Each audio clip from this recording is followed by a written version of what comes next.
everyone to another edition of Play It Through, and on this edition it's Ninja Gaiden for the Game Gear, brought to us by Sega. This version of Ninja Gaiden is completely different from the NES version or the arcade version. It was developed completely by Sega with a licensing agreement from Tecmo. So overall this game will play a little bit different from the other Ninja Gaiden games, but it still ends up being a very solid ninja title. Our main overall story for the game is that this evil organization that's hell-bent on starting World War III is trying to get the power of Ryu Hayabusa's Dragon Sword. So they first make an attempt to steal it, and then Ryu ends up hunting them down to try to stop them. So here we go with Ninja Gaiden for the Game Gear. Now we start off with our title scene, and then we'll go right into the very first level of the game.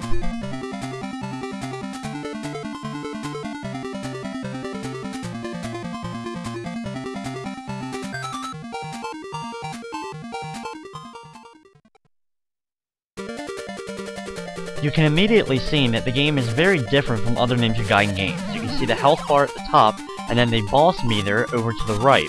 You have a timer going on in the top right corner, as well as you can see the force meter, which is the amount of times you're going to be able to use your special weapons that you can pick up. There's several special weapons, and I'll be picking up most throughout the course of the run. You have ninja stars you can throw. You also have pretty much my favorite weapon, which is this arcing shot right there that actually shoots a blade straight up in the air. However, to use the weapons is a little bit different. You actually have to duck down and then press the attack button in order to actually use them.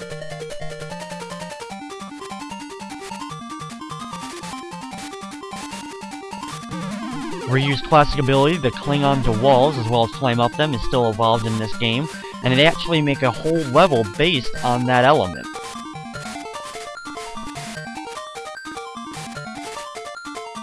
Any of those blue vials that you'll find often throughout the game will refill your health.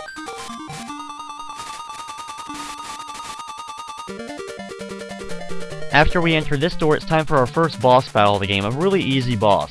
Just get up close to him, and immediately turn your back to him, and as soon as you do, you'll see he'll raise the club in the air. So immediately turn back towards him and deliver your hit.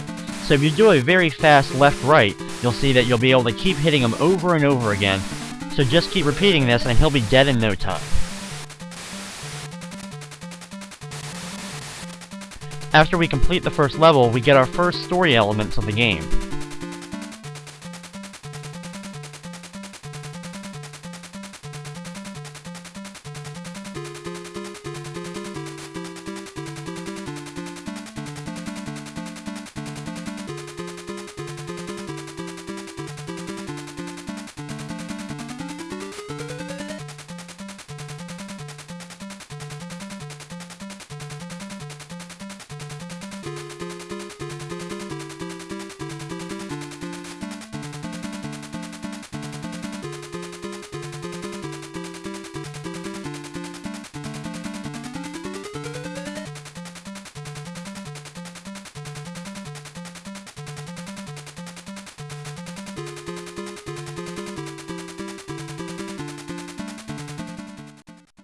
We're told that we actually have to head to the harbor to find out some more information on why our sword is trying to be stolen from us.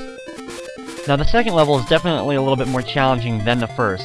We have these gun guys that are going to be blasting you from different parts, so usually you're going to have to try to do a quick jump over the shots that they're shooting at you, and when you land near them you'll be able to deliver your hit.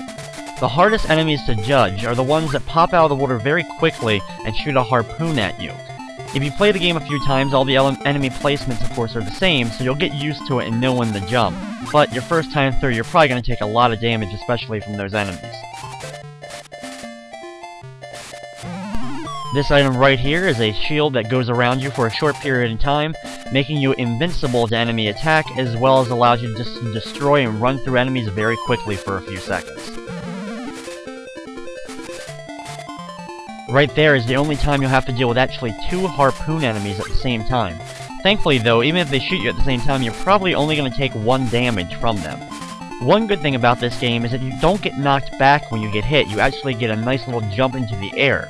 So this prevents you from really getting knocked back into any pits in the game. Our second boss battle of the game takes place on this little tiny ship.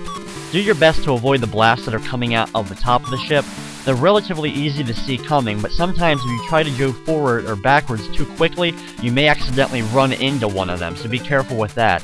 And just wait for the guy to pop out and throw the grenades out, and as soon as he does, deliver your hit to him. It'll take a little bit of time because you won't be able to get a whole lot of hits in on him very quickly, but it ends up being a pretty easy boss battle.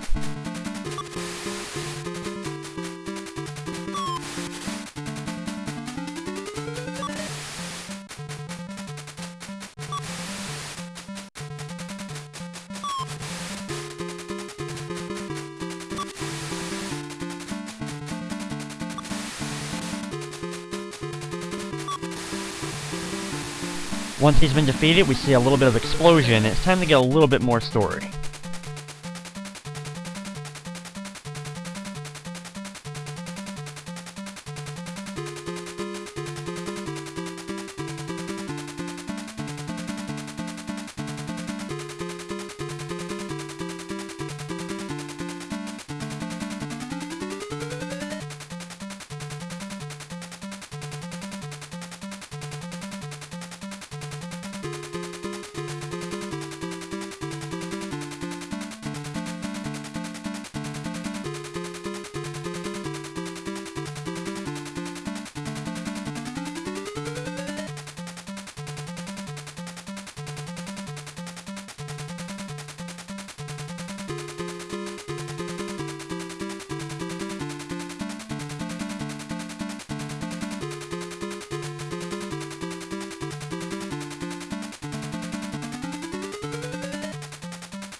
The third level of the game takes place on two side-by-side skyscrapers, as you actually climb up between the two buildings, jumping back and forth between them. It ends up being a really cool element. It's something that we hadn't seen in any of the other Ninja Gaiden games, so I applaud Sega for the creativity here. Our biggest threats during this level, we have different amounts of stuff that's being thrown out of the windows, as well as we have these birds that are very annoying that we've seen in other Gaiden games, or very similar in other Gaiden games. Try to take those out quickly. As far as the other enemies, we have these soldiers that as soon as they appear on the top of the screen, they will do pretty much a kamikaze dive at you, depending upon whether you're on the other building from them, or if you're right below them. Right below them, they're just charged down. Obviously, in the other building, they try to do a quick jump kick over to the opposite building. So either duck or go up the building to avoid that blast.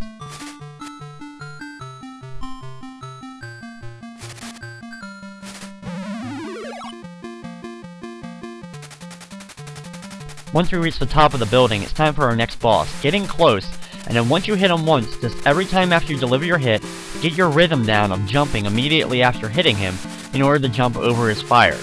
After he's halfway done his health, he'll transform into his second form, which is basically going to be the same pattern.